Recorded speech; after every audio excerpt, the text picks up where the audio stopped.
بسم اللہ الرحمن الرحیم۔ اور اگر ایسے پھر بھی نہ سمجھ میں آئے، اگر تم نہیں مانتے ہو تو چلو ٹھیک ہے، یہ اتنی بڑی بات نہیں۔ آگے ہم آپ سے پوچھتے ہیں کہ آپ صلی اللہ علیہ وسلم کو جب تم علم غیب مانتے ہو، عالم الغیب ثابت کرتے ہو آپ کے لیے علم غیب کہ آپ صلی اللہ علیہ وسلم کے لیے، تو ہمیں یہ بتاؤ کہ علم غیب کی صفت آپ صلی اللہ علیہ وسلم کے لیے کب سے مانتے ہیں؟ آپ کب سے اس کو مانتے ہیں؟ اس صفت کو اللہ کے نبی کے لیے آپ کب سے مانتے ہیں؟ یعنی میرا کہنے کا مقصد یہ ہے کہ جس طرح سے آپ حاضر و ناظر کے مسئلے میں، حاضر و ناظر کے عقیدے میں آپس کا تمہارا اختلاف ہے، اسی طرح سے علم غیب کے مسئلے میں بھی اختلاف ہے۔ اسی طرح سے علم غیب کے مسئلے میں بھی اختلاف ہے کہ بعض کہتے ہیں کہ آپ صلی اللہ علیہ وسلم کو جمیع ما کان و ما یکون کا علم تھا، یعنی جو کچھ بھی ہو گیا ہونے والا ہے سب کا علم آپ صلی اللہ علیہ وسلم کو۔ اور بعض کہتے ہیں کہ نہیں، بعض چیزوں کا علم تھا، اور بعض کہتے ہیں کہ نہیں، عالم ارواح میں تمام علم مل گیا تھا، اور بعض کہتے ہیں کہ معراج کی رات اللہ نے آپ صلی اللہ علیہ وسلم کو تمام علوم دیے تھے۔ اور یہاں تو یہ ہے، اور بعض تو یہ بھی کہتے ہیں کہ اتمام قرآن کے بعد، یعنی الیوم اکملت لکم دینکم واتممت علیکم نعمتی ورضیت لکم الاسلام دینا، اس آیت کے نازل ہونے کے بعد آپ صلی اللہ علیہ وسلم کو تمام علوم عطا کی گئے۔ اور بھی بتاؤں، اور بعض کہتے ہیں کہ نہیں، عند الموت، یعنی آپ صلی اللہ علیہ وسلم کی وفات کے وقت آپ کو تمام علوم مل گئے تھے۔ حالانکہ آپ نے حدیث اگر پڑھی ہو تو آپ کو نظر آئے، بخاری شریف کے اندر امام بخاری علیہ رحمہ کی اس کتاب کے اندر ایک روایت ہے، معراج کے بعد کافروں نے جب آپ صلی اللہ علیہ وسلم سے پوچھا، ایک روایت ہے، ایک واقعہ ذکر کیا گیا ہے اس کے اندر کہ معراج کے بعد کافروں نے آپ صلی اللہ علیہ وسلم سے پوچھا کہ جب آپ بیت المقدس ہو کے آئے ہیں تو ہمیں پھر بتاؤ کہ وہاں کے دروازے، کھڑکیاں، روشن دان، جنگلے کتنے تھے اور کس طرح کے تھے، پنکھے، لائٹ، قمقمے کتنے تھے، ان ساری چیزوں کے بارے میں کافروں نے اللہ کے نبی صلی اللہ علیہ وسلم سے سوال کیا، یہ بخاری کے اندر موجود بھی ہے۔ تو آپ صلی اللہ علیہ وسلم کا جواب کیا تھا؟ سنیے، آپ صلی اللہ علیہ وسلم فرماتے ہیں فَقُرْبَةً قُرْبَةَ مَا قَرَبْتُ مِثْلَ قَطُّ، کہ میں جتنا اس دن پریشان ہوا اتنا کبھی نہیں ہوا تھا، کہ میں جتنا اس دن پریشان ہوا اتنا کبھی بھی پریشان نہیں ہوا تھا، کہ آج یہ لوگ مجھ سے پوچھ رہے ہیں اور میں دعویٰ کر رہا ہوں کہ میں بیت المقدس ہو کے آ رہا ہوں اور یہ مجھ سے پوچھ رہے ہیں، تو پھر اللہ نے میری طرف وحی بھیجی اور میرے سامنے وہ منظر رکھا اور میں بتاتا گیا کہ اتنے دروازے اور اتنے روشن دان اور اتنے کھڑکیاں، اتنے قمقمے، اتنی لائٹیں، ساری چیزوں کو اللہ کے نبی نے بیان کر دیا۔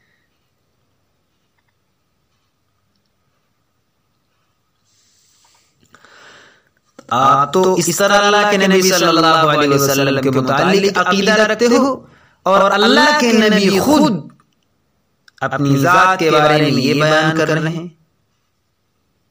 اچھا چلو ٹھیک ہے، ہم کہتے ہیں چھوڑ دو۔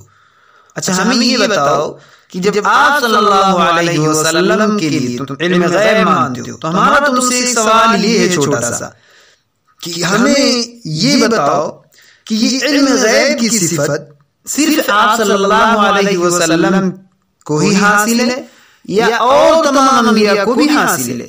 یعنی صرف اللہ کے نبی کے لیے ہی ثابت کرتے ہو یا اور نبیوں کے لیے بھی؟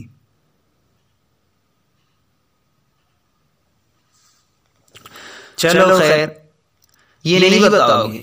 ایک دوسرا چھوٹا سا سوال کہ اگر اللہ کے نبی صلی اللہ علیہ وسلم تمہارے عقیدے کے مطابق عالم الغیب ہے، یعنی علم غیب کی صفت اللہ کے نبی کے لیے مانتے ہو، تو مجھے یہ بتاؤ کہ یعنی ہر اچھی یعنی پاک چیز کا ہی علم ہے یا پھر بری اور گندی چیز کا بھی علم ہے اللہ کے نبی کو؟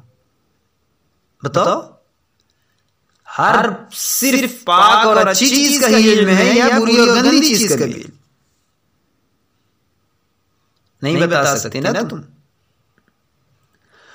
نہیں بتا سکتے تم۔ یہی نہیں بلکہ میں تم سے ایک سوال اور کر رہا ہوں، مجھے یہ بتاؤ کہ جو اللہ ایک ہی وقت میں ان تمام علوم کا احاطہ کیے ہوئے ہے، کیا آپ صلی اللہ علیہ وسلم بھی ایک ہی وقت میں احاطہ کیے ہوئے ہیں؟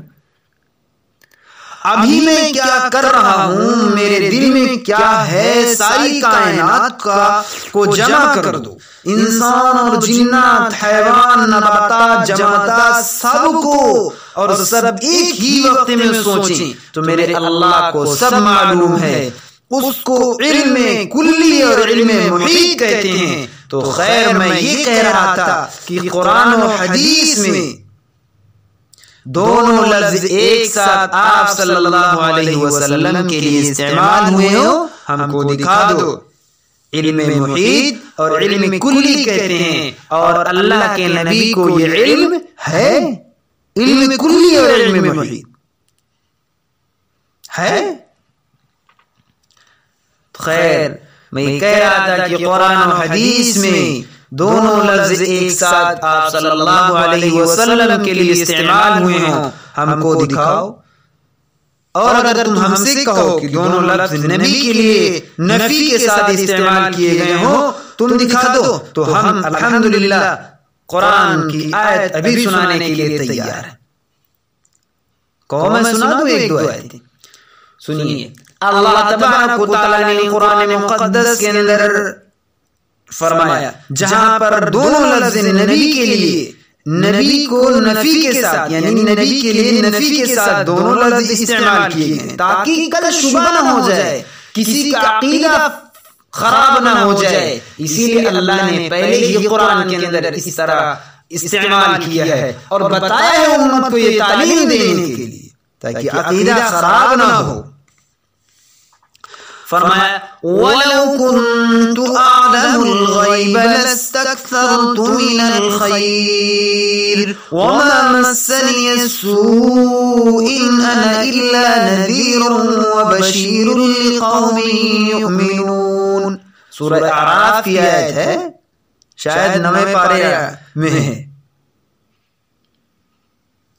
وَلَوْ كُنْتُ أَعْلَمُ الْغَيْبَ لَاسْتَكْثَرْتُ مِنَ الْخَيْرِ، یہاں علم اور غیب دونوں آئے ہیں اور نفی ہو رہی ہے کہ آپ کہہ دیجئے وَلَوْ كُنْتُ أَعْلَمُ الْغَيْبَ لَاسْتَكْثَرْتُ مِنَ الْخَيْرِ، اے نبی آپ کہہ دیجئے کہ اگر میں غیب کی باتیں جانتا تو بہت سی خیر کو جمع کر لیتا، اور مجھے وَمَا مَسَّنِيَ السُّوءُ إِنْ أَنَا إِلَّا نَذِيرٌ وَبَشِيرٌ لِقَوْمٍ يُؤْمِنُونَ، اور مجھے ہرگز تکلیف نہ پہنچتی۔ اور علماء حق انبیاء کے لیے انباء غیب، اخبار غیب، اطلاع علی الغیب کے قائل ہیں، اور اطلاع علی الغیب کا مطلب یہ ہے کہ غیب پر مطلع ہونا، غیب پر مطلع کر دینا۔ اور اللہ نے آپ صلی اللہ علیہ وسلم کو بہت سی غیب کی باتوں پر مطلع کر دیا تھا، اور علم غیب آپ کے لیے یا کسی اور نبی کے لیے کبھی نہیں آیا۔ اور اللہ نے جہاں کہیں بھی پچھلے لوگوں کا ذکر کیا تو فرمایا تِلْكَ مِنْ أَنْبَاءِ الْغَيْبِ نُوحِيهَا إِلَيْكَ ذَلِكَ مِنْ أَنْبَاءِ الْغَيْبِ نُوحِيهِ إِلَيْكَ ما كنت تعلمها أنت ولا قومك من قبل هذا. اس طرح کے الفاظ آتے ہیں ذالک من انباء الغیب نوحیہ الیک،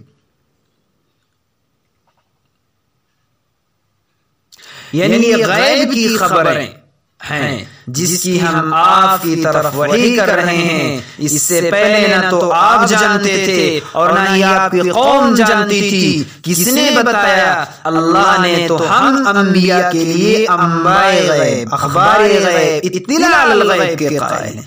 ہمیں اس میں کوئی اعتراض و اشکال نہیں ہے، لیکن اختلاف تو علم غیب پر ہے. اور ہم علم غیب کیوں نہیں مانتے؟ اس لیے کہ اس کی آپ لوگ تعریف سن لیں کہ علم غیب کس کو کہتے ہیں.